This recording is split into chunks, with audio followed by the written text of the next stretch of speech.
皆様、お時間となりました。This time, ladies and gentlemen, may I ask you to take your seats. We'll now begin session 2, Japan in a Global Context. The moderator for session 2 is Director of Research Coordination of JIIA, Shu Nakagawa. The panelists for session 2 are Professor Frederick Dickinson, Professor of University of Pennsylvania, and Professor Yuuichi Sasaki, Assistant Professor of Tokyo Metropolitan University. After having them speak for 15 minutes each, we would have panel discussion with the comments provided by Professor Sakamoto. Now I pass on the microphone to Shu Nakagawa, the moderator. Thank you very much. I am Nakagawa. I'm Director of Research Coordination of JIIA. I'm happy to have this opportunity to moderate. Following session 1, in this session 2, we are to think about how modern Japan dealt with the difficult international situation and became involved in forming international order. Ever since Meiji, up till the beginning of ever since Meiji and up till today, we would like to look back on Japanese diplomacy and try to think about its present-day significance. As the MC mentioned, first of all, we will be listening to Professor Dickinson, to be followed by Professor Sasaki, having their presentations. So first of all, I invite Professor Dickinson. He specializes in modern Japanese history, and he is co-director of the Lauder Institute of Management and International Studies, and he's deputy director of the Penn Forum on Japan at the University of Pennsylvania. I understand that he has written many books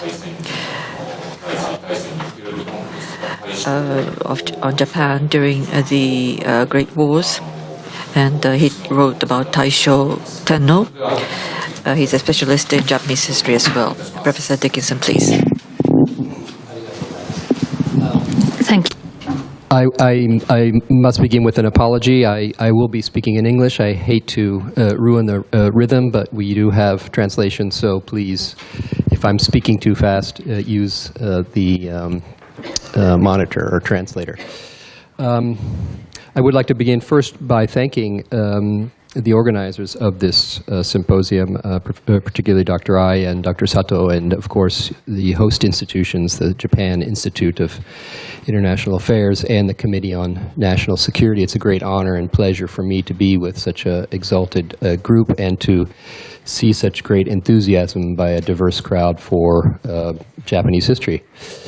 I should begin with a little bit of a background. I've been teaching Japanese history and thinking about Japanese history for, well, 35 years now. And when I began doing this, Japan was a very different place. And so I would like to begin with a few comments about the difference and what kind of challenges that poses for us. I began at Kyoto University, and that's why I know Professor Sakamoto and others long time ago, at a time when Japan was a booming economy, was the envy of the world. It was the envy of a young teenager by the name of Fred Dickinson. That was me, and I came to Japan for many things. Among others, I discovered the Sony Walkman. It was a time when Japan technology was booming as well, and the talk of the world.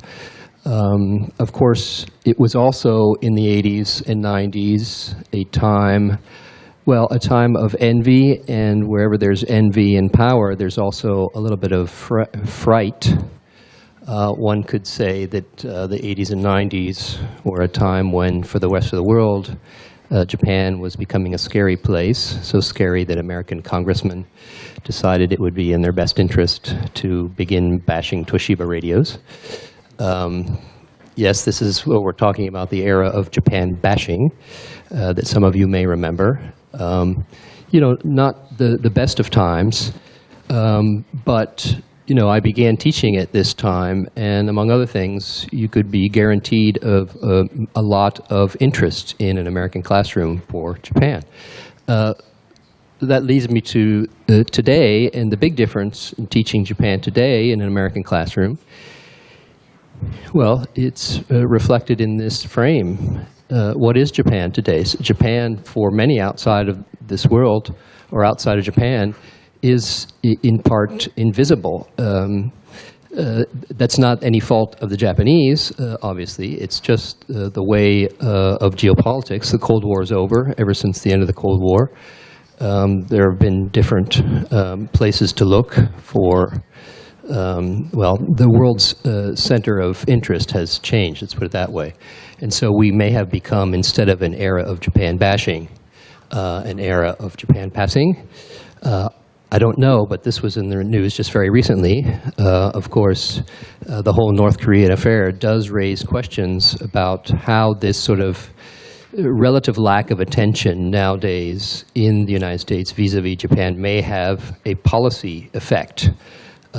Should Donald Trump have actually asked Prime Minister Abe before he decided he was going to talk to the North Koreans? It's a very legitimate question. At any rate, it raises the interesting issue. In the 80s, it was easy to talk about Japan, and there are very easy ways of talking about Japan. In the 2018, it's a different world, and we need to have a justification if we're outside of Japan to talk about Japan. How do we talk about Japan? When the economy is booming, it's easy to pay attention. When the Japanese economy is not booming, not so much. I would like to begin with a couple sort of ideas of how Meiji has been sort of looked at generally, for those of you who are not professional historians, to give you a sense of, the type of variety of history that we have seen over the years. I would say there are basically two orthodox narratives of the Meiji period. One came out immediately after the war, and it was sort of alluded to in the earlier discussion. It's this notion of this is the beginning of a militarist polity, or a polity of certain inherent weaknesses that lead it to nothing other than war. This is a particular type of vision that was promoted by the Rekishi Kenkyukai and their friends in the 1950s, and sort of made sense in the day. But of course, in the great era of economic boom, this was replaced by a notion of Meiji as the rise of modern Japan. And this was promoted in particular by American scholars who were looking to plug into this important trend of modernization scholarship. And again, it makes very good sense when the Japanese economy is booming, when the Tokyo Olympics in 1964 is happening, when there's a Shinkansen showing the world the prowess of Japan, to talk about Meiji as an era of the rise of a modern state. And that's enough, or that was enough, to interest people in Japan. I would just like to say now, though, I don't think it's quite enough to say that the legacy of Meiji is an era of modernization. That's not enough to interest Americans, and perhaps not enough to interest Donald Trump. Particularly not enough in the context of a Japanese economy which is not booming anymore. So what do we do now?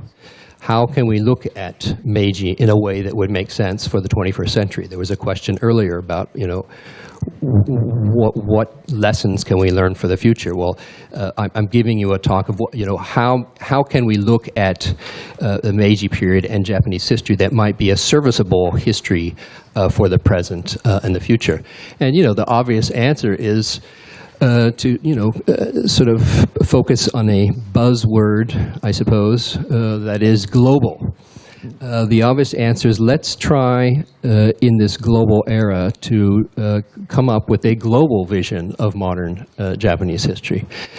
Of course, global can mean 100 things, But what I mean to say in terms of my global is this is a story, well, let's put it this way.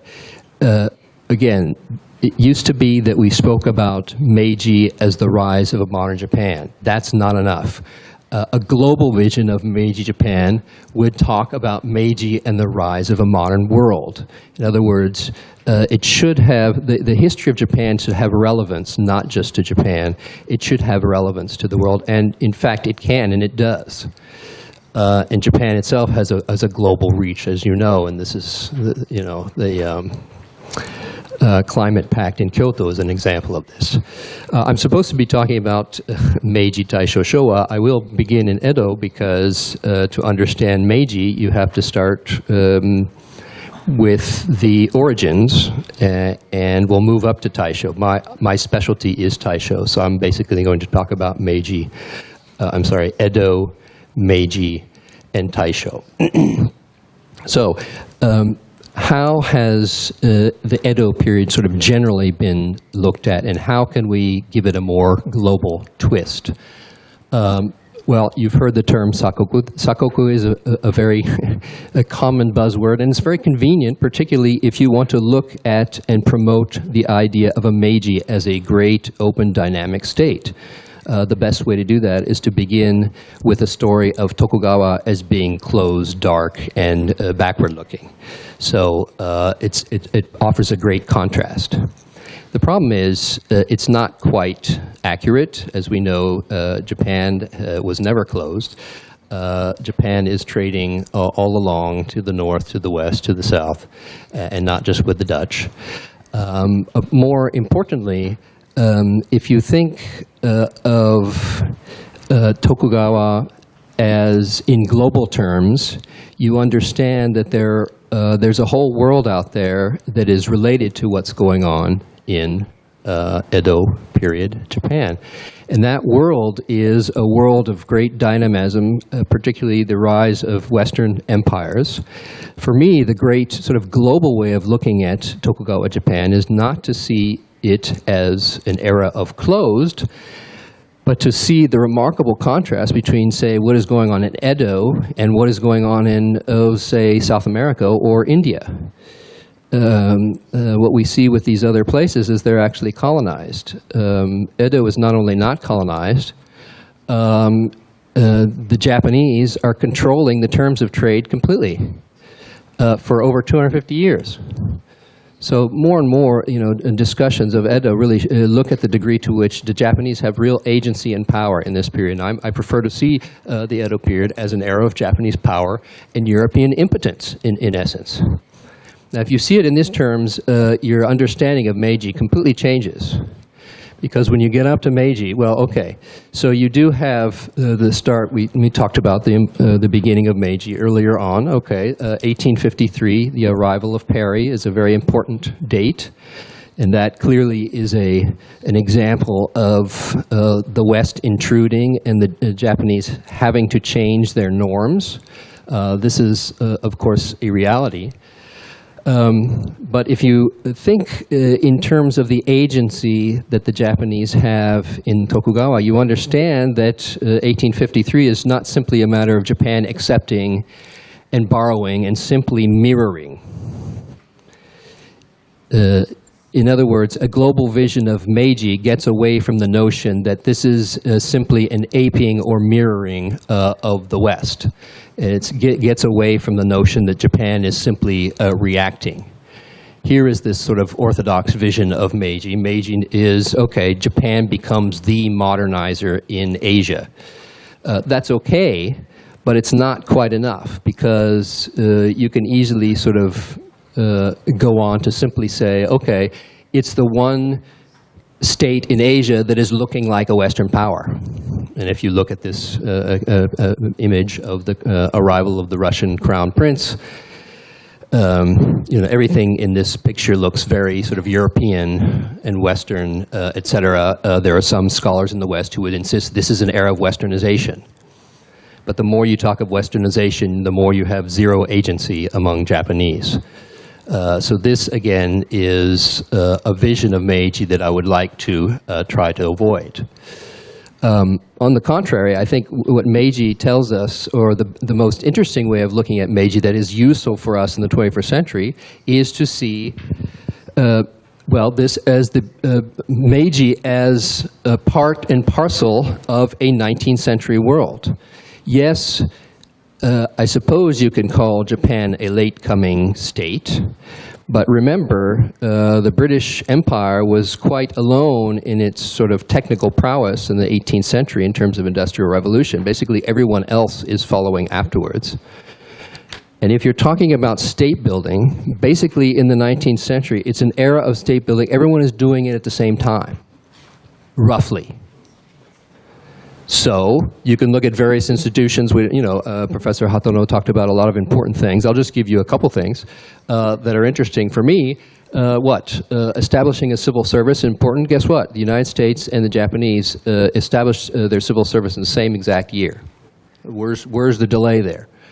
Here's another one, even more important. Compulsory education. That came out in Hatono Sensei's discussion too. Well, when did it happen? 1872.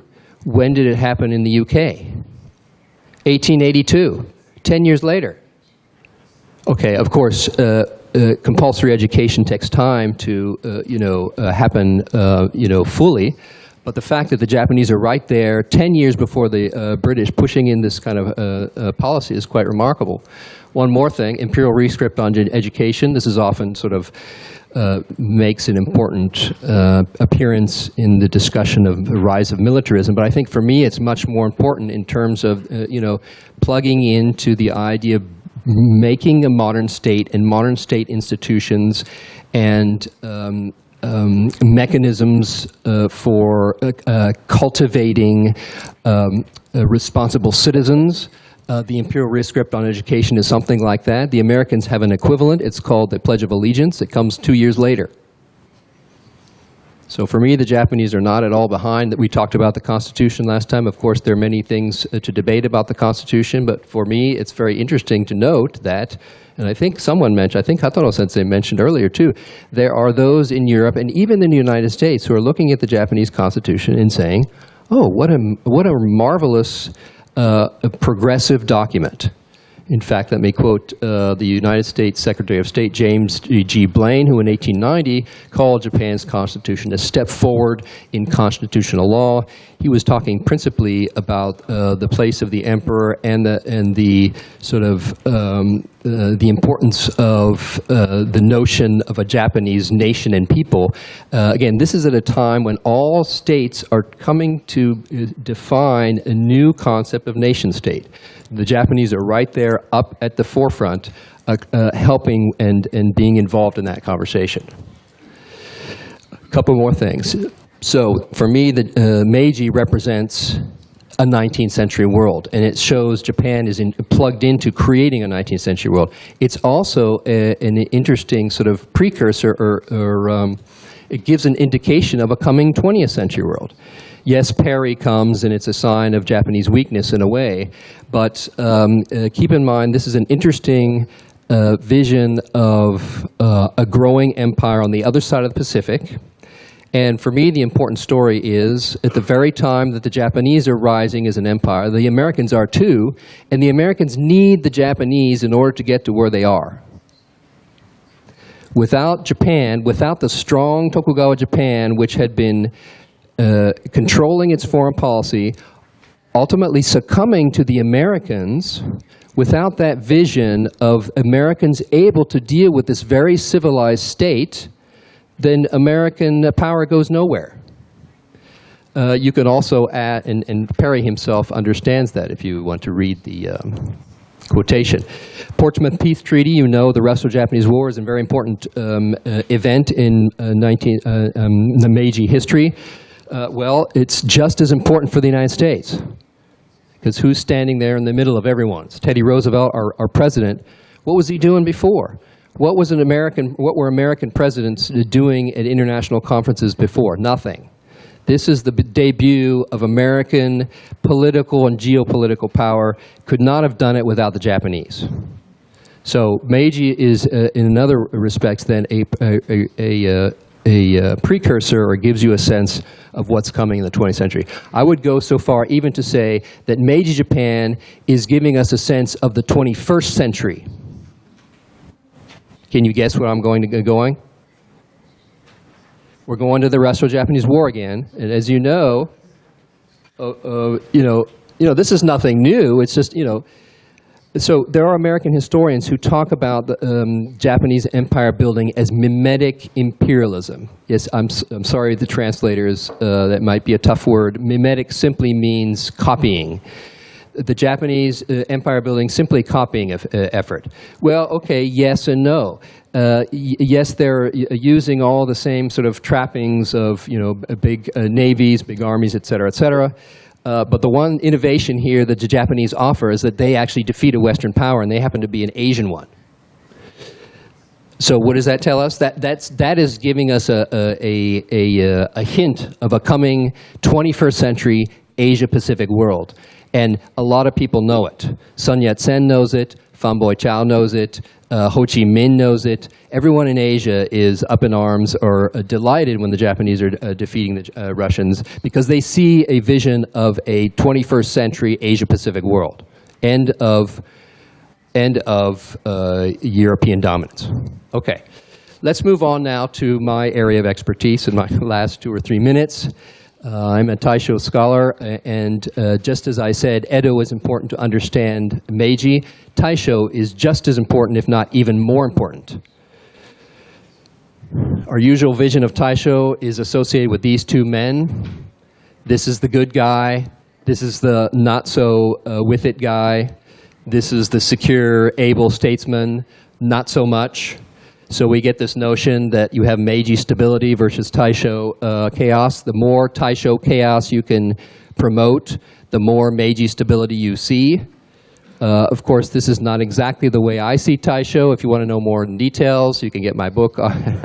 Sorry, a shameless plug for my. This is in Japanese, so no problem, no excuse not to buy it with Mineru Bashobo. Anyway, let me give you a sense.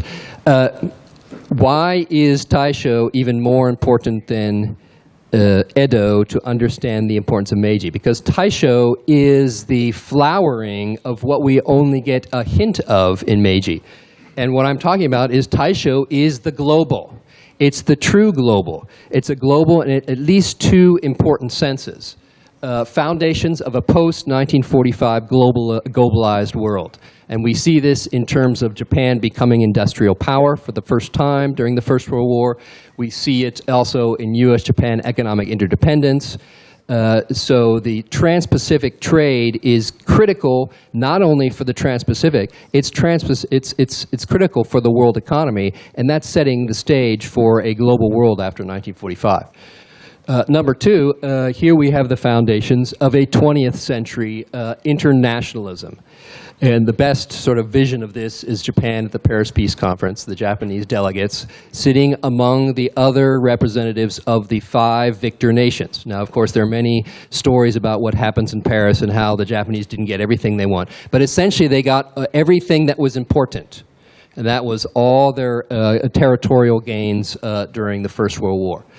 I don't really have time to go into the sort of background to this, but the way we sort of can understand and detail the importance of Taisho as an indication of a global world is to look first at the First World War and see that Japan's, another shameless plug. I have a book on the First World War, but this one is in English.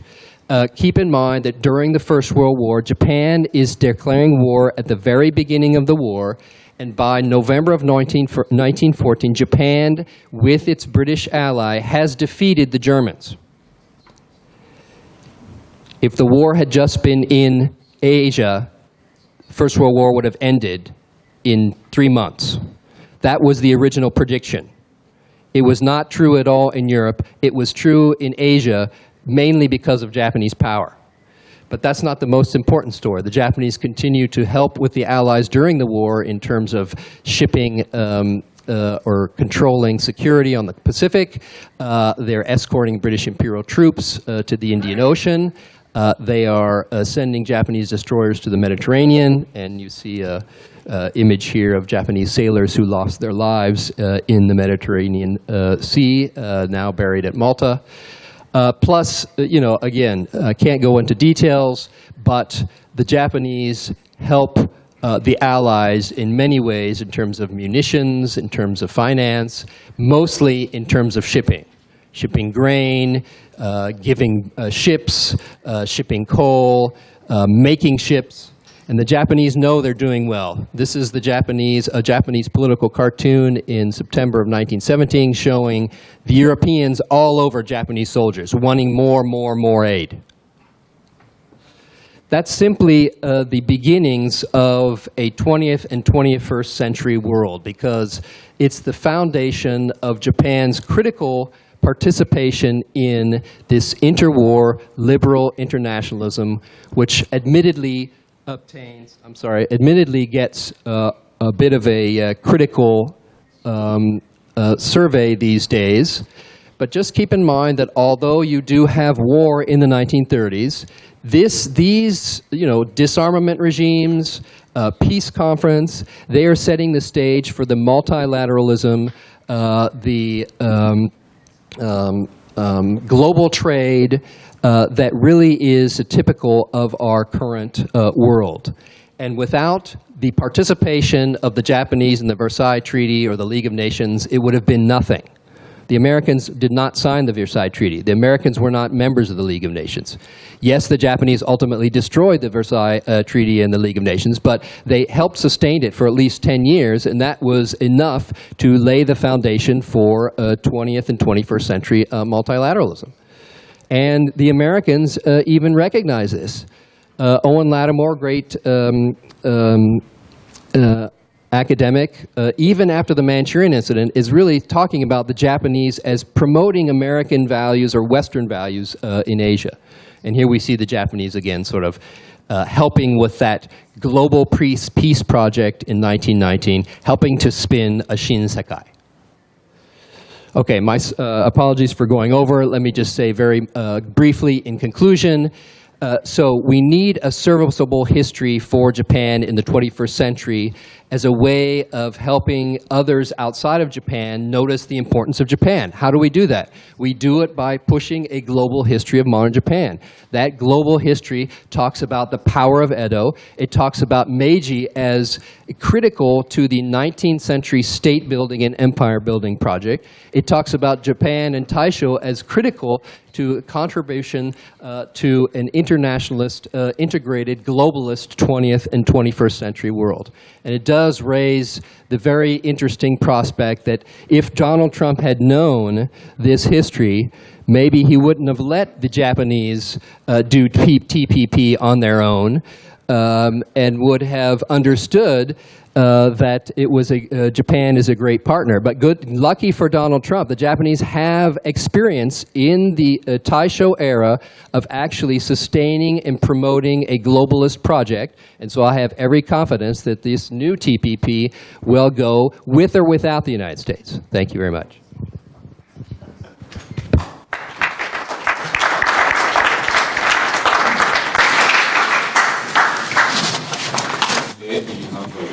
Thank you very much, Professor Dickinson. Now let me turn to the second speaker, Professor Yuuichi Sasaki, Assistant Professor at Tokyo Metropolitan University. Professor Sasaki, the floor is yours. Thank you very much. I am Sasaki with Tokyo Metropolitan University.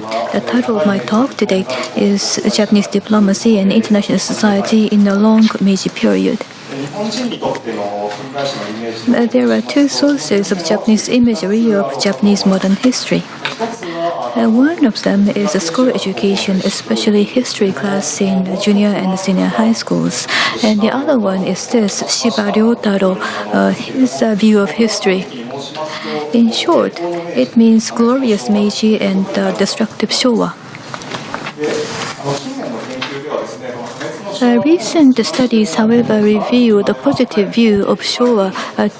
To a certain period of time, it was economically booming, and the wartime systems leading to post-war economy and political administration.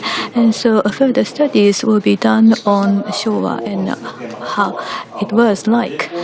But the theme given to me today is the other one, Glorious Meiji.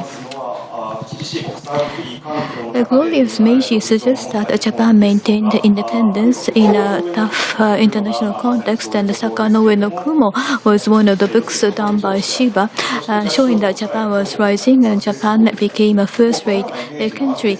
Truly a success story for Meiji. But what was the international context surrounding Japan and how international order was shifting? And under the circumstances, under what regimes, what political decisions were made by Japan? Those matters were not well understood. So today I'd like to take some examples to go through some of the main points. That is, generally speaking, a very big story like Shiba's view of history is more accepted. So on the part of scholars, not just accumulating evidence or case examples, we need to learn how to show a global trend, the trend of history from a broader point of view. I'm going off my manuscript a bit. So the title of my talk is A Long Meiji Period. The Meiji period spans over 45 years, from 1868 to 1912. But the period I would like to focus on today is a bit shorter. A decisive factor which triggered Meiji Restoration was the arrival of Kurofune led by Commodore Perry, needless to say. But internationally, World War I was a very big turning point. Military actions, territorial expansion, and rule of other ethnic groups, of course, didn't go away after the end of World War II, but as an international norm consciousness, there was more criticism against such deeds and acts. The period from French Revolution to World War I is described as the long 19th century, whereas the period from the World War I to the collapse of the Soviet Union is short, the 20th century. By the same analogy, I'd like to speak of the period 1850s, the arrival of Kurofune, to the end of World War I, the early 1920s, as the long Meiji period. Meiji Japan faced two major diplomatic challenges. One of them is the treaty amendments. This cartoon seems to show a general image of this. It is the 1886 incident, the Normanton incident. In this shipwreck, only Japanese passengers died, but the British captain was not found guilty, not a serious guilt, and it was considered as a symbol of unequal treaties. However, what were actually the natures of unequal treaties? It is about the absence of tariff autonomy, consular jurisdiction, and unilateral MFN treatment. For unilateral multi-favored nation treatment means that when Japan provides some favor to the United States, Britain can make the same claim, but Japan cannot enjoy such a reciprocal treatment from other parties, and this is in a sense truly unequal. However, what drew attention at the time was consular jurisdiction and the absence of tariff autonomy. In a Normanton incident, consular jurisdiction was a big issue. That meant that a foreigner's offensive law against a Japanese in Japan was covered by consular jurisdiction. Subjugated in the consul. However, in Tokugawa Japan, there were no Western-style legal systems. or judicial proceedings, and it was more or less considered cumbersome that you getting involved into a lawsuit. So Tokugawa shogunate didn't look at the consular jurisdiction as something to be challenged, and for the absence of tariff autonomy, perhaps it is quite unbelievable for many of you in the business community. But back in those days, in Japan, it's not that Japanese industry would be destroyed with the inflow of a lot of cheap foreign products. Actually, Japan was exporting silk products to other countries. Sometime later, they recognized the need for the tariff revenues and the need for domestic production, raw materials, and finished products for industrialization. So people came to recognize the problem with the absence of tariff autonomy. But for the time being, Japan didn't recognize this as an equal treatment, and also in substance, it was not really unequal or unfair. But after the lapse of time, the discourse that Japanese treaties with other countries were unequal became a dominant force in the public opinion, and Japanese government in the series of diplomatic talks began to see this as a top priority, that they need to redress those inequalities. But it took several decades for those to be rectified, and the causes were not on the part of the foreign parties, but in Japan. In 1890, the then Foreign Minister of Japan, Aoki Shujo, stated in the Diet that foreign countries accepted Japanese demands.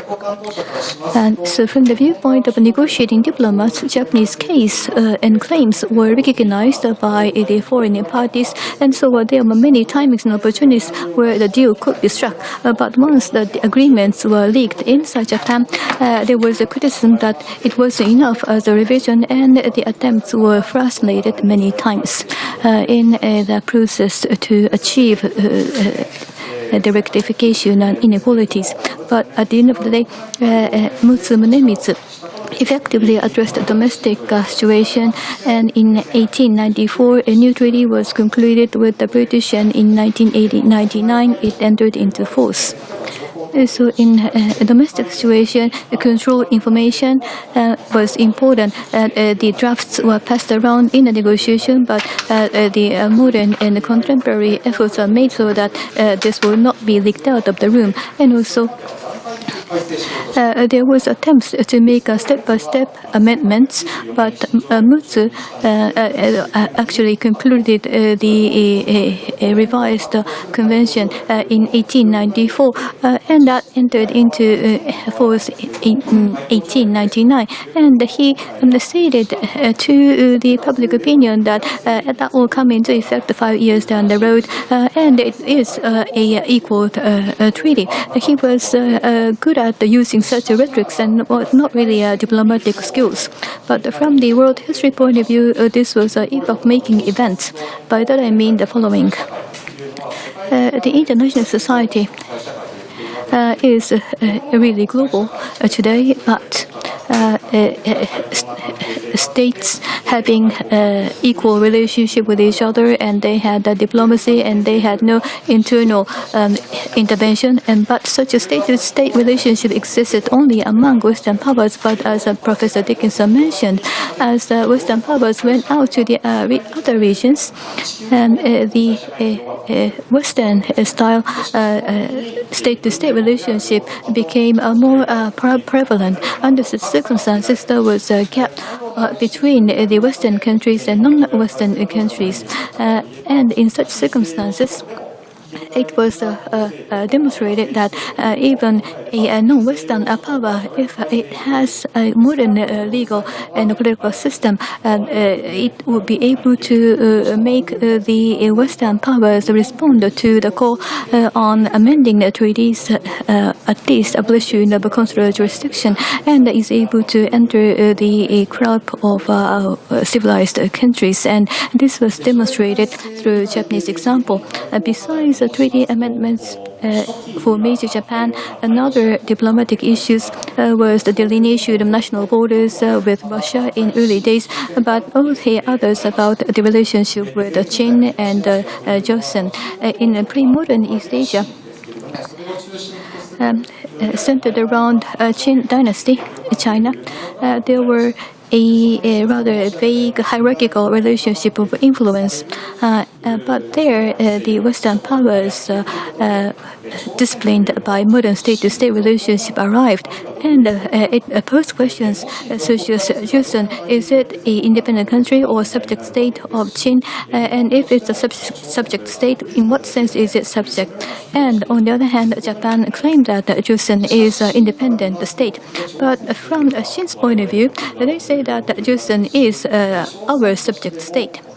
And Joseon, on the other hand, wants to keep some dependence on Qin. If it were going to be a true independent state, they have to face America or Japan face to face in negotiations. So in a sense, Joseon want to depend upon Qin in certain sense, and it all led to, after all, the Sino-Japanese War, 1894 to 99. Japan came out as a victor nation, and Qin-centered order collapsed.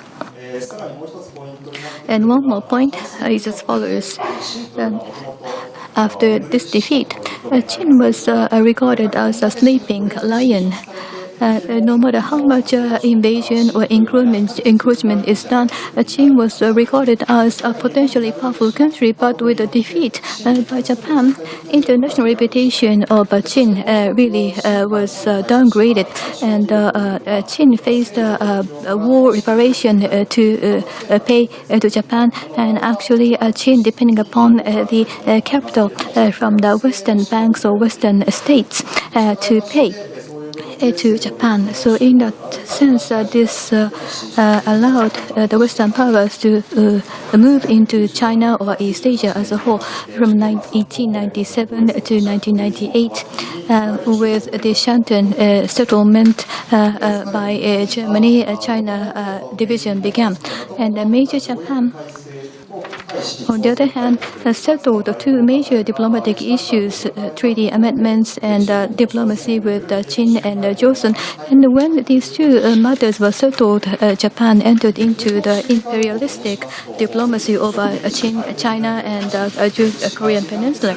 And the imperialistic diplomacy is often equated with the colonial rule, but besides such a vertical relationship, there are horizontal relationships among empires.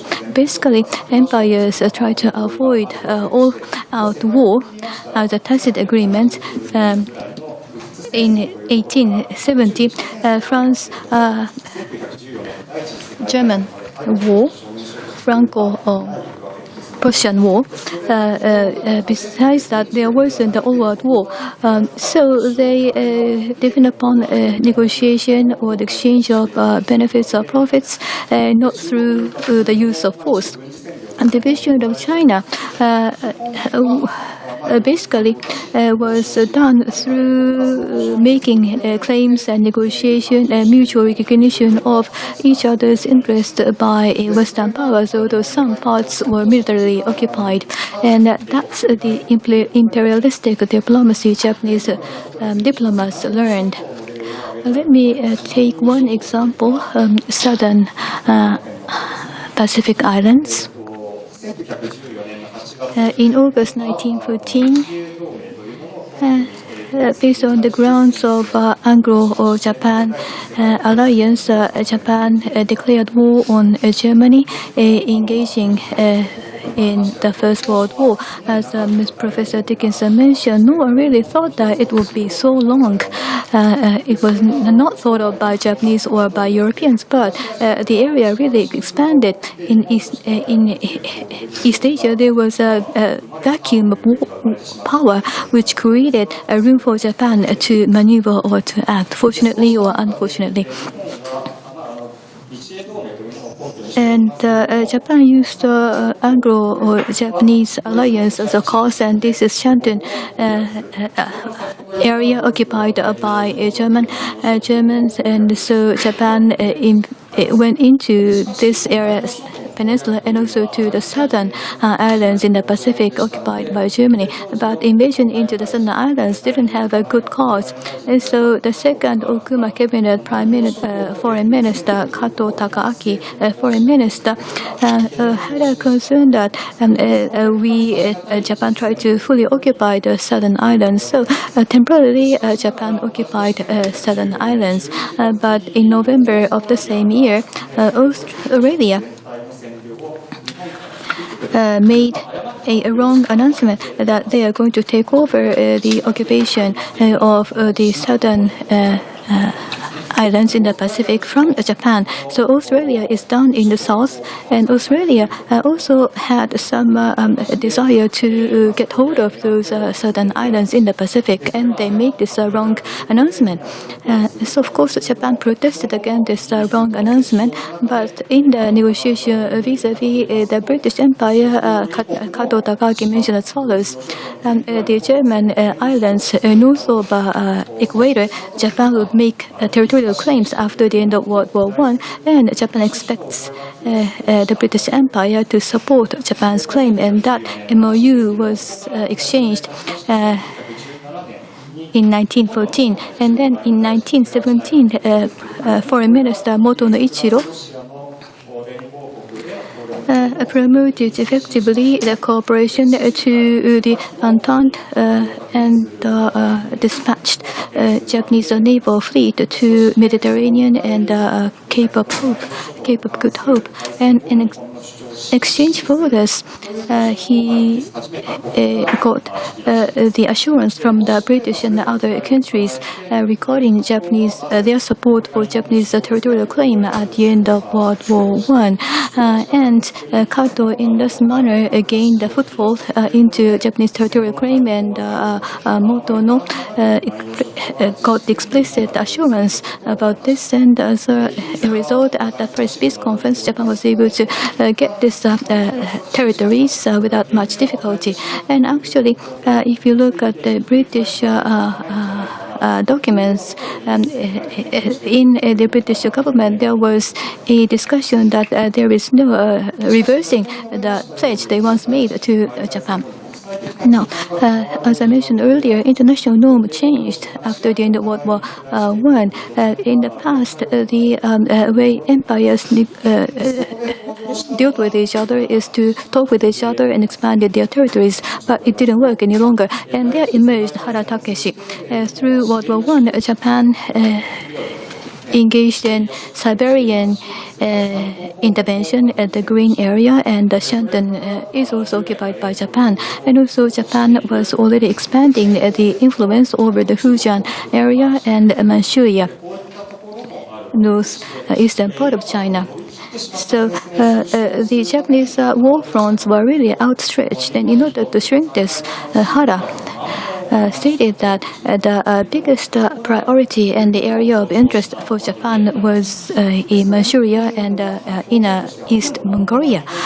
He almost stated that those two regions are lifeline for Japan, and it was a slogan in Manchurian incident. So in a sense, the way Hara stated this priority of the two areas was rather dangerous, but it was clearly stated and emphasized that Manchuria and Mongolia were the most important areas of interest for Japan. And on the other hand, he changed the course of Japan in shrinking the territorial claims on other regions.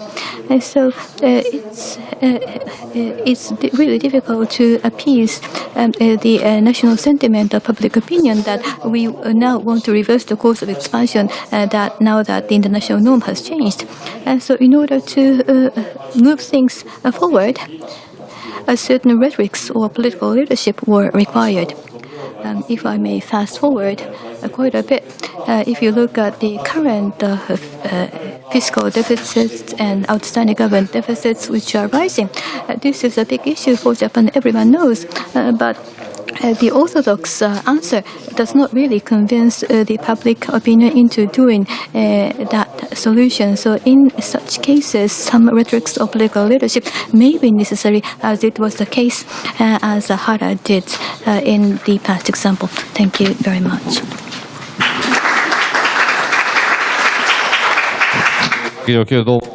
Thank you very much, Dr. Sasaki. So, thank you. There are some handouts, and Dr. Sasaki, he's an expert of Japanese diplomatic history. He has written books about the diplomacy of Imperial Japan and about Meiji. So, he is exactly a professional of today's topic. And Professor Dickinson, thank you very much. Visually, it was a very nice to follow, enjoyable presentation. Thank you very much. So, thank you for the presentations. We will start the panel discussion. So, following part 1, session 1, we will invite Professor Sakamoto for your comments.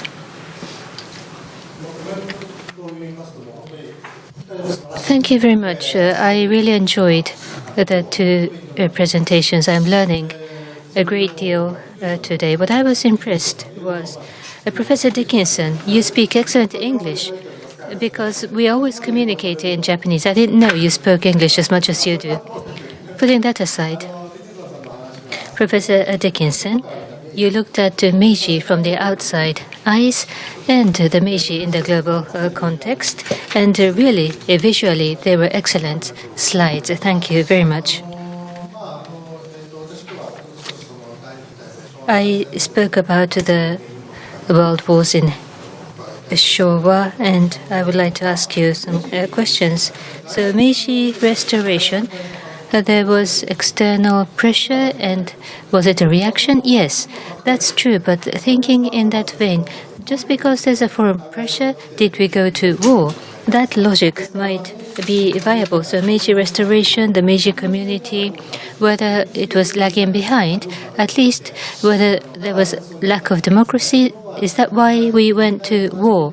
I think that's not a valid story, but there is an image that Japan went to war because Japan was lagging behind and it was not sufficiently democratic. There was that kind of feeling after the war, and that's the kind of tone that we sort of read in the preamble of the Constitution of Japan. Therefore, I would like to ask both of you. And by the way, Dr. Sasaki, it was an excellent presentation, very organized. I was impressed. The long era of Meiji, you mentioned about the longer period. If you can elaborate on that aspect. But it was very organized. The unequal treaties, the elimination of the amendment, the importance of the treaties. It was very easy to follow your logics about why they were important. It was a meaningful negotiation in the global context, I understand. So both of the presentations looked from the perspective from outside Japan. I think that was very interesting. And going back to the earlier discussion, Emperor Showa, after the military tribunal of the Far East, just in case he might have to testify as the witness, there was a recording of his comments. And the distant reason of World War II was World War I. In fact, the expert of Taisho diplomacy, Professor Dickinson, is an expert in this area. So Emperor Showa said that, number one, the post-war reparation, the California land issues, the racial discrimination issue, that's one of the reasons. And within the post-war settlement, the Qingdao,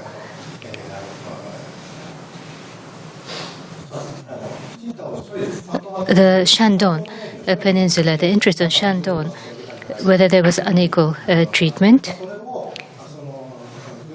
And the military, some in the military thought there was unequal treatment, and that was the cause of the Second World War. So in terms of external relation, that Japan went to a war, I would like to seek the observation. Professor Dickinson, you did praise Meiji as a kind of showing the hint of the 21st century Asia Pacific. It already showed a potential, as you mentioned. And then external pressure. Earlier I discussed about the external pressure during the Meiji, that the Western powers advanced into the Asian region and how Japan tried to catch up with the Western powers. But when there was reference to World War II, I forgot to mention that the globalization was occurring and who was going to become the leader of the world, who will conquer the world. And about communism, a new polity, a political regime, whether it could become mainstream or not. Communism did have a big impact onto the Japanese society, so that aspect. And plus the clash of civilization type of aspect. I forgot to mention the most important point, the nationalism after World War I. And imperialism interest, it was difficult to maintain, and eventually we had to resort to the use of force. Looking back at that process in history, as we think about war, the external pressure and external factors and the balance between the internal and external factors, this might be rather ambiguous, but I would like to seek your comments. And two more points. About civilization. Meiji Japan, what was good was the opening up of the civilization. Fukuzawa Yukichi has discussed that with the nobility of the spirit and the health of the body, knowledge and the moral and the ethics. It's about the enhancement of knowledge and the mind. Because of the higher level of the knowledge and mindset, we might be lagging behind, but we'll be able to catch up. So the Western cultures might be advanced, but we can outpace easily. We can compete. That is what Fukuzawa mentioned. And at that time, Huntington was not born yet. But after World War I, I think it was still a difficult situation. But nationalism and racial inequality is also incorporated. So the civilization, like a bundle of culture, makes civilization, and there is a propensity for civilizations to clash with each other, and that we have learned everything we need to learn from the Western powers, and we were frustrated, but we are now going to lead the frontiers of modernization, sort of arrogance. So if you have any observations about these comments. So civilization, we need to be careful about this concept. Either you go for Huntington or either you go for Fukuzawa Yukichi type of use of the word of civilization. I know it's not a very clear, straightforward question, but I would welcome your reactions.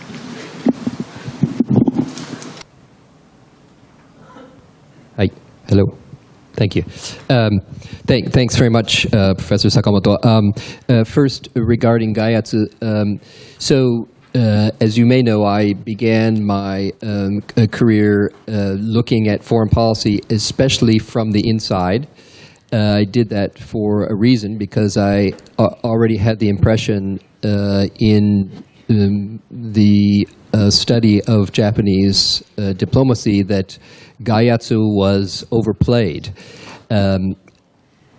My line of thinking, as I try to outline it here, is, I want to see a Meiji Japan, a Taisho Japan, and a Showa Japan as a proactive Japan, as a country with plenty of actors within and with plenty of agency. And the more you simply focus on the reaction, the less you get that agency. My vision of the 1930s is very related to how I see Japanese agency in the 19th century. That is, I see notions of the rise of Chinese nationalism or the rise of communism or the international economic disaster. These are real things, but I think there's something more important in Japan in the 1920s and 30s, and it's a very domestic, political, and cultural issue. In fact, it sort of reminds me of the United States in 2017, 2018. There is a big rift, as you may know, in the United States that is in part a cause of the rise of Donald Trump. I see a similar sort of development within Japan in the 1920s. I will say that from my perspective, to the extent that there is discussion of bunmei in 19th century, there's discussion of bunmei in the 1920s. It's interesting if you read all around. Yes, there are members of the Imperial Army and Navy and the Imperial bureaucracy in the 1920s that are worried about the relative tilt of Japan toward liberal internationalism, but it seems to me that mainstream Japanese policy and politics in the 20s is liberal internationalists, and those forces who are promoting liberal internationalism, whether they be the Kenseikai or Minseito or some members of the imperial court like Makino or others, or Christians or liberal thinkers or Yoshino Sakuzo or whoever, they are receiving applause and support, particularly for the Kenseikai Minseito at the polls, with universal male suffrage going into place in 1925. The subsequent Minseito continues to win at the polls by pushing a liberal internationalist agenda. In part, that worries those within Japan who are more, or who would like to see a less liberal internationalist bent. But I think that is more important than a gaiatsu in pushing Japan in a different direction in the 1930s. It seems to me, when you talked about the emperor looking back in the Dokuhakuroku, I think what he was mostly referring to he specifically mentioned the Paris Peace Conference and the Jinshu Mondai, the notion of the Japanese being unable to promote their racial equality clause in the covenant of the League of Nations as being sort of symbolic of how the Japanese weren't exactly accepted on the world stage. The fact is, during the 20s themselves, there was every indication that they were accepted on the international stage, and everyone wanted them at the table. They were the first ones to, when they ratified the Versailles Treaty went into effect. When they finally ratified the Kellogg-Briand Pact, went into effect. When they sat down at the table at the London Conference or at the Geneva Conference or at the Washington Conference, their presence as members of the third largest navy in the world was absolutely critical for the promotion of a liberal internationalist agenda. And it was a very serious one and supported in part because the majority in Japan at the time recognized that the First World War, one of the big lessons is militarism, armed might, dynastic polities like Imperial Russia or Imperial Germany were not strong. They would lose any subsequent war, so everyone had to do their best to become democratic, liberal, etc. I mean, so okay, so what is that? Is it were they sort of worshipping American or Western bunmei? No, not necessarily. It was simply a practical reaction to the very fact that all those who lost the First World War were dynastic powers they were not constitutional monarchies and they were not democracies, and so everyone and their brother, pardon the expression, were very sincerely convinced that the only way to avoid another sort of circumstance like 14 million people dying in the First World War would be to promote disarmament, to promote multilateralism, to promote a democratic engagement. And so that's where the Japanese were moving in the 1920s. Sorry for the long answer. コメントどうもありがとうございます。Thank you very much for the comments. For external pressure leading to Asia-Pacific War, regarding that part of the question, domestic elements, I think, played a more important role than external pressure.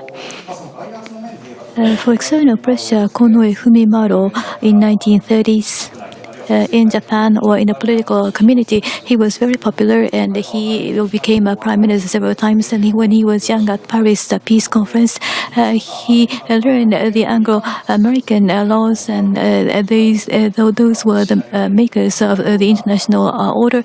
And he stated that Japan was more or less on the downside.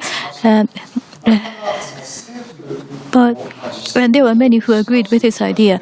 But from the political community, there was a kind of consensus that Japan needs to go along well with the international players. But in Washington conference, there was a question on the limits on the naval tonnage, as Professor Sasaki mentioned. And as Japanese government, it was more or less in favor of limiting the naval tonnage. But some progressive media within Japan mentioned that Japan was not doing enough. Japan shouldn't just say that it would accept if it's a reasonable level or rate of reduction.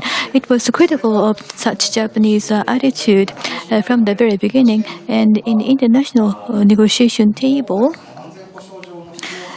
from within Japan, and it was mentioned that Japan needs 70% of the American naval power, but at the end of the day, it went down to 60% of the American level, and the Japanese sentiment was that it was against it because they believed that 70% would be the minimum they can compromise because of the national security issue.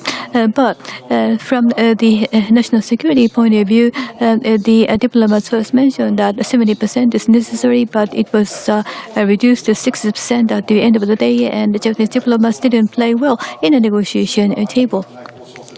When the Japanese government didn't do well in the negotiation, the Japanese mass media became really critical of this as insufficient negotiations. And then, under the criticism, the Navy and the Army are also under the criticism, and in order to avoid this, they try to begin propaganda to appeal the importance of having arms. So in the 1920s, there was a clash between media pushing for disarmament and the military who was doing a lot of propaganda to have enough vested rights. The very barren discussion in 1920s, they should have been able to make certain compromise so that they are able to discuss the appropriate national security or diplomacy required for Japan. The second point, in 19th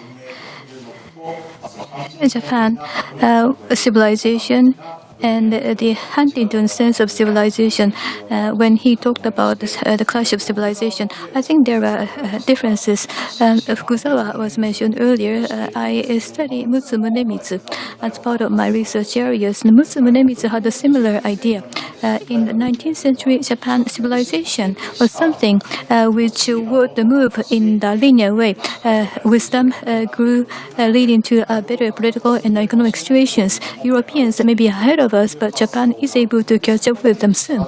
And so there could be competition with them. That was how it was believed. But knowledge and moral are the very important words. This has a kind of elitist connotation. Mutsu Munemitsu, in London and in Cambridge, and he was able to write and read a lot of sentences and essays in English. And although he was not very good at in English, he was able to use the English-Japanese dictionary well to translate the speech by the mayor of London. And so he was one of the very best and brightest. But Musumu Meiji believed in democracy. According to some documents, the democracy, that is, someone who is able to consider seriously about the country, he would be able to discuss democracy for long, but he wouldn't be able to discuss for hours with someone from the countryside who do not really understand the interests of the state. And so I think it was more or less international cooperation, coordination stressed among elitists, but when nationalism became on the rise, as Professor Sakamoto mentioned, how can we make international cooperation coordination with the nationalistic movement on the rise? And that is an area where political skills might be necessary besides diplomatic skills.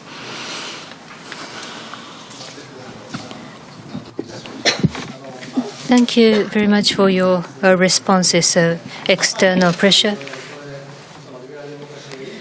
Some favor liberal democracy and some disagree. But whether that confrontation, tension can be controlled or not, I think, after all, it was a challenge for Japan, internally, domestically. 19th century, it's a nation building, and we were not that lagging behind. Thank you for that. That was very encouraging.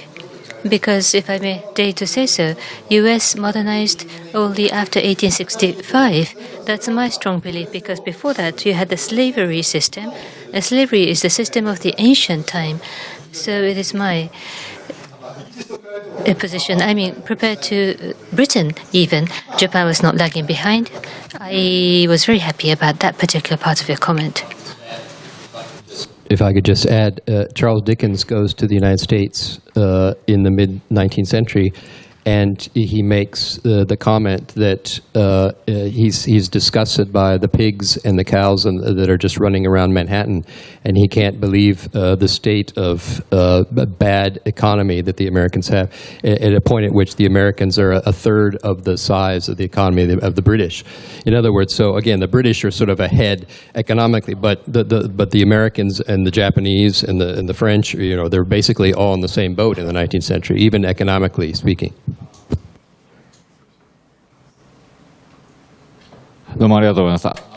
Thank you for that additional comment.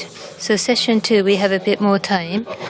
So as a prerogative, as the moderator, I would also like to ask some questions. Professor Dickinson. So Meiji, Taisho, Japan was not only responsive or passive, but Japan was proactive. That was a positive assessment of Japan. As for myself, in the past, I was engaged in the TPP negotiation, and as a result, you referred to TPP, so I was very happy that you mentioned the TPP 11. So today's Japan, regarding TPP, now we have TPP 11 without the USA, and Japan indeed took the leadership, and on the whole, the Japanese people appreciate that, and the global community also, I think, highly positively appreciates the leadership of Japan. That's my impression as I follow the Japanese media. As for the USA, of course, there are multiple opinions, even if I say the American opinion.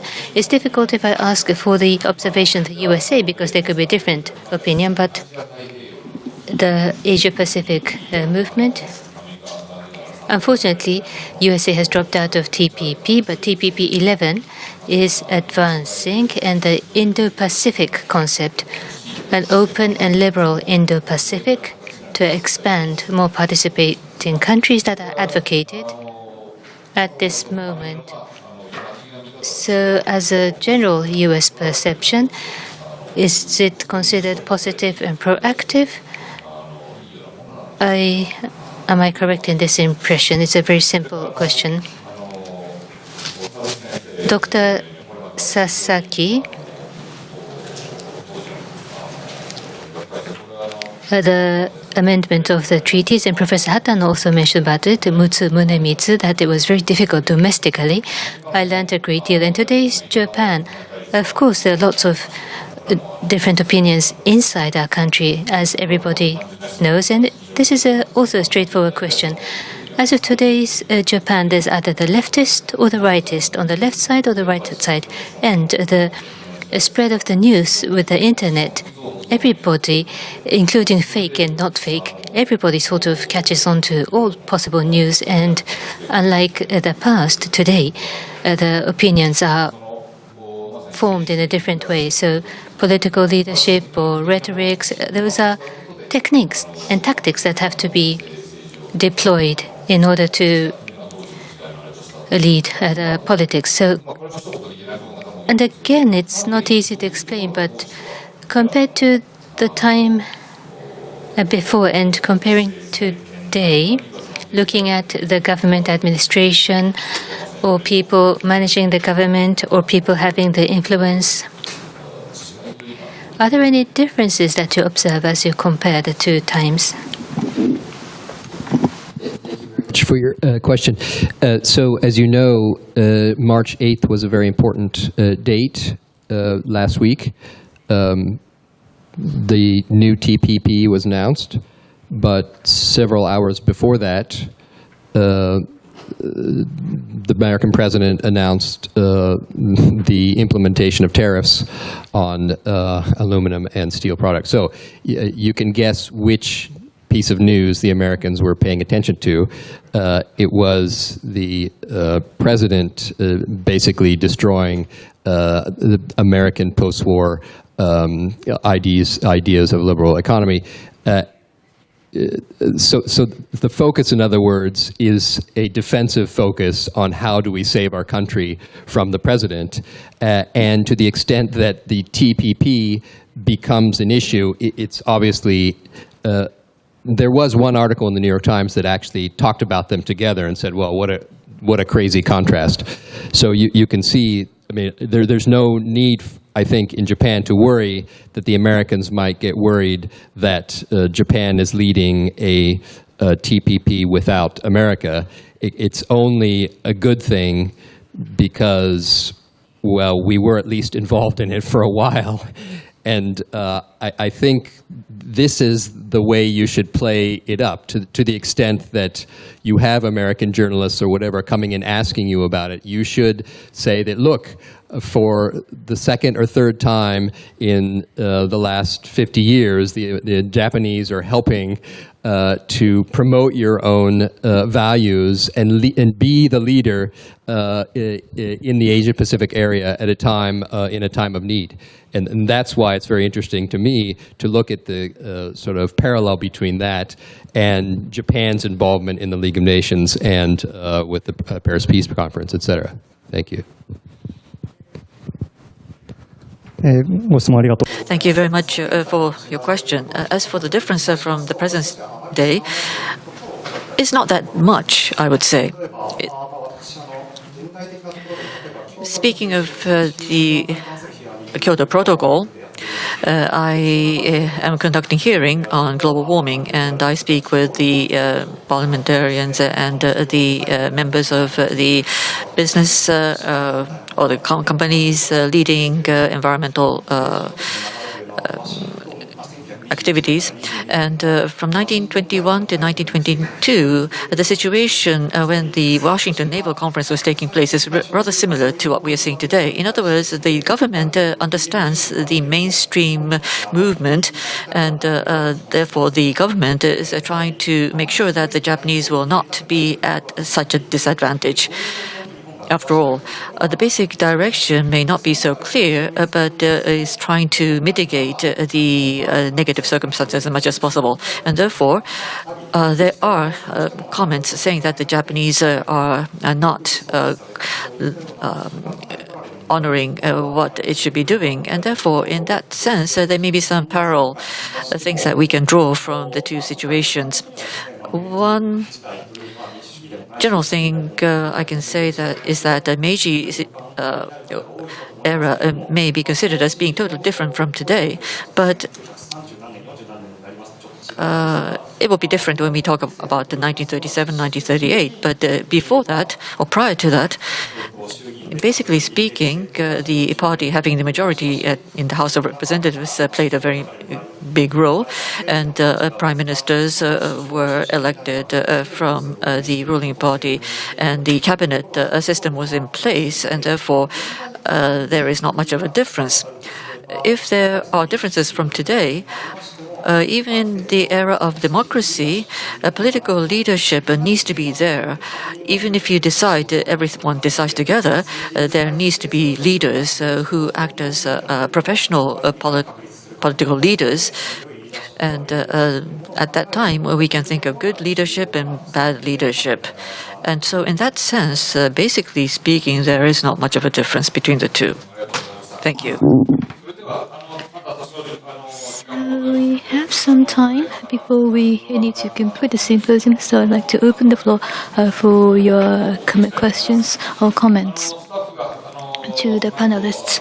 Our staff is going to come to you with a microphone, so please wait for the microphone to come to you. Please raise your hand if you have a question, and please state your name and organization affiliation, and also to whom you would like to address your question or comment. So, anyone?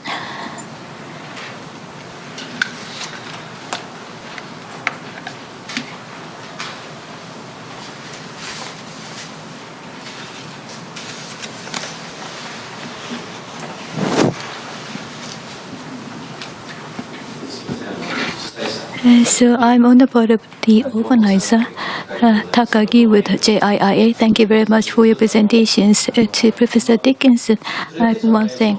This is different from your presentation, but when it comes to history in the United States, Korean view and Chinese view of history, and vis-a-vis public diplomacy, the Japan is under a very severe attack with the erection of the Comfort de Gaulle statues. So if this symposium had taken place in the United States, this might not have happened, but Chinese and the Korean Americans, the way they present their cases have a political connotation and motivations, and that is why in the battle in words or rhetorics, Japan is weaker than their voices, or Japanese assertion of history in the United States is perhaps too honest or too lukewarm and are not appealing enough to Americans' public opinion.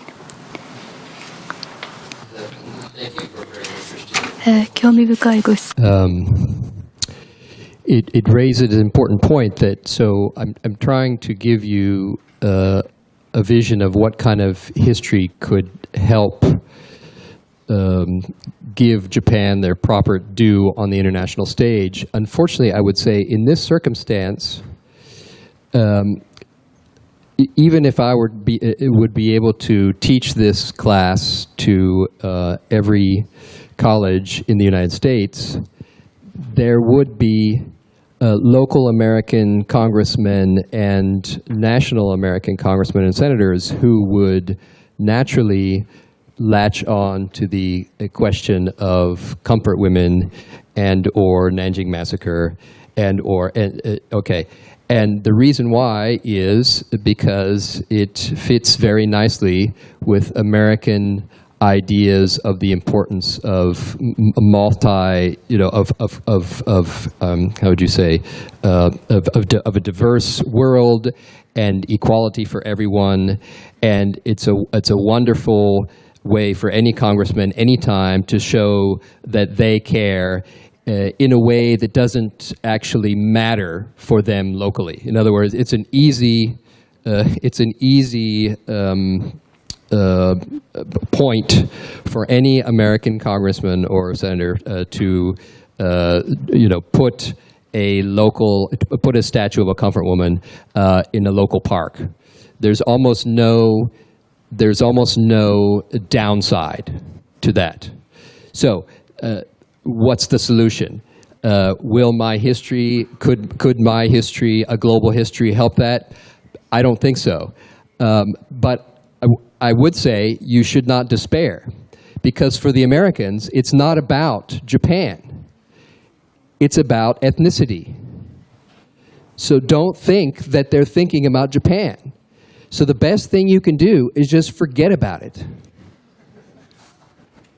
And let the local congressmen do what they want and create their things, and okay, and then it blows over. It's not about Japan this is not an issue. I know it sounds crazy, but believe it or not, you're lucky. The Americans don't associate Japan necessarily with the comfort woman, and if they do, they associate Japan from 50 years ago, and what the hell is that? No one knows. So I wouldn't worry about it.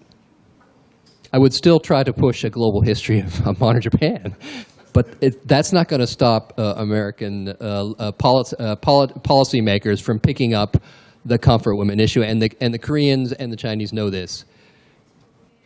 Oh well. But I think in one other thing, I realize the Abe administration has put a lot of money in trying to counter some of this, aggressive official promotion in Seoul and Beijing on these issues. As far as I can see, for the most part, it's very counterproductive, because it's not necessarily promoted in a good way, and it only has the effect of actually associating the comfort women with Japan, and actually making it clear that we're talking. So the more you say nothing, the better.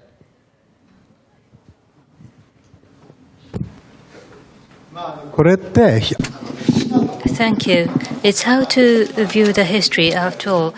The Japanese tend to think that when it comes to a matter of history, they think that Japan is to be blamed, but the America thinks that's history. So I know it's not easy if the American all say it's history, but I agree with you. But having said that, a certain level of effect might be warranted, even if it is counterproductive.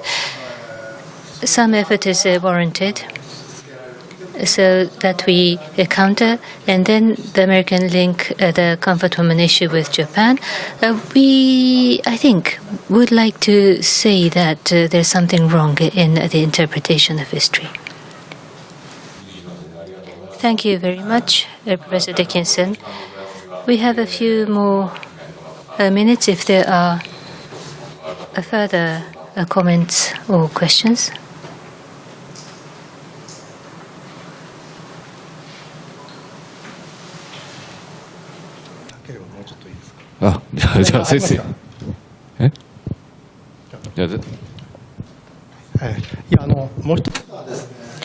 If I may, the comfort woman statues stop erecting. Rather than saying that, with regard to the matter, what responses Japan has taken, careful, neat explanation, I think, is important. Of course, that the U.S. will link the matter with Japan, that might be counterproductive, but at least I think explanation should continue.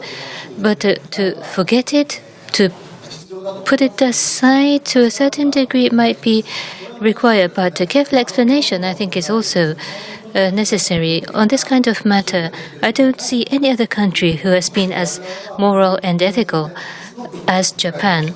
That we are making effort. What about other countries for similar issues?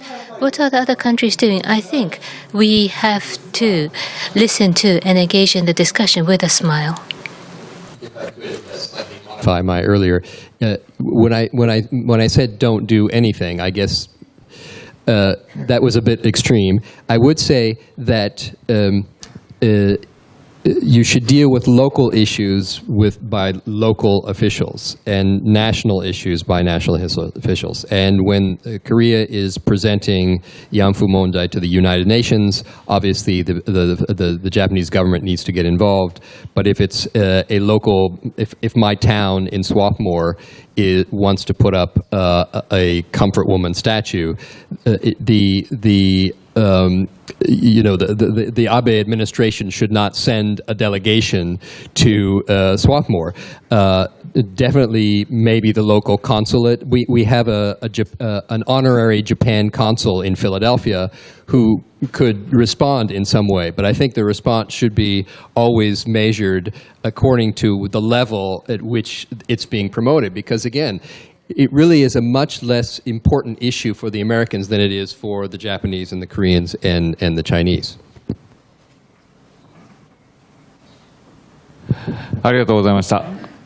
Thank you very much. If there are no further questions from the floor. Yes? Do we have a question or comment?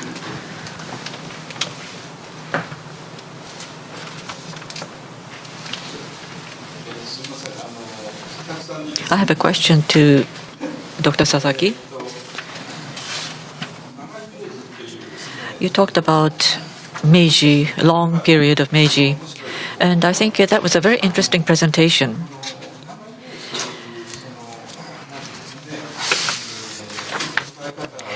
And how you interpret this long period of Meiji, after Meiji, Japan has set itself diplomatic agendas and have taken specific behavioral styles, and this remained intact until the beginning of 20th century, as seen from the outside at least.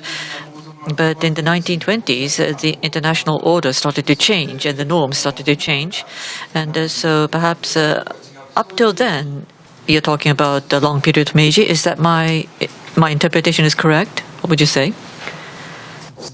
Thank you very much for your question. Internationally speaking, or from the standpoint of foreign affairs, yes, international norms changed around the First World War, and the question as to how to respond was a challenge for the prolonged Meiji period. Domestically speaking, I didn't talk about this in my presentation, but 1922 is an important year. Okuma Shigenobu died in that year. Yamagata Aritomo also died in that year, and the two were there from the beginning of Meiji. Matsukata Masayoshi, of course, was still there, but basically under the Meiji Constitution, the main persons like Ito Hirobumi, Yamagata Aritomo, Hara Takashi was elected as Prime Minister by Yamagata Aritomo, and therefore the so-called Meiji Constitution regime created these people, and 1922 could be considered as a Meiji Constitution era. And Kato Takaaki, as to how he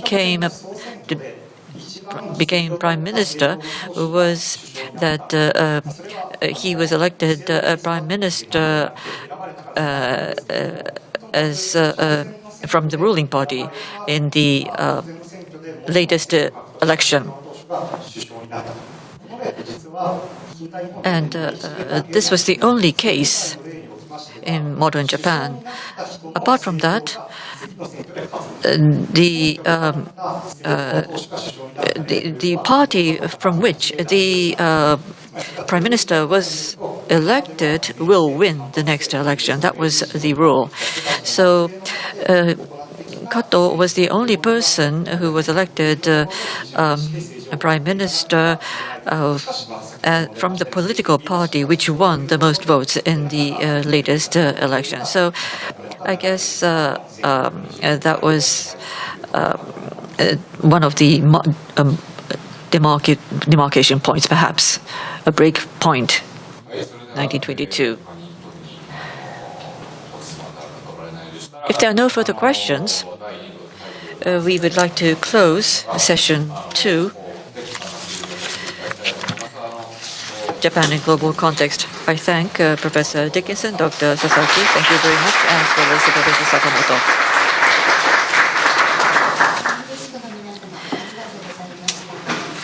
Thank you very much.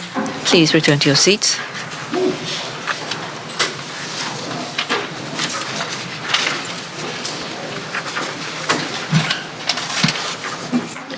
Finally, to close the symposium, Koichi Ai, Acting Director General of JIIA, will give the closing remarks.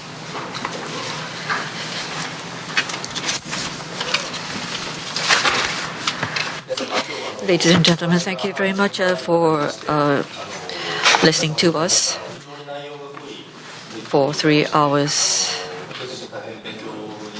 or more. I've learned a lot. As we mark 150 year after Meiji Restoration, various events are taking place. But we had a good discussion among the panelists and the speakers in the symposium.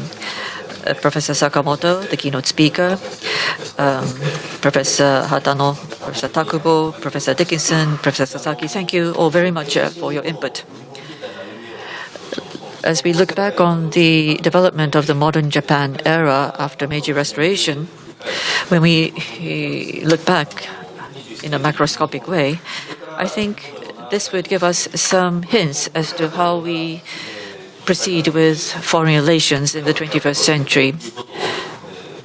I think it was quite suggestive of what we may think about in the coming years.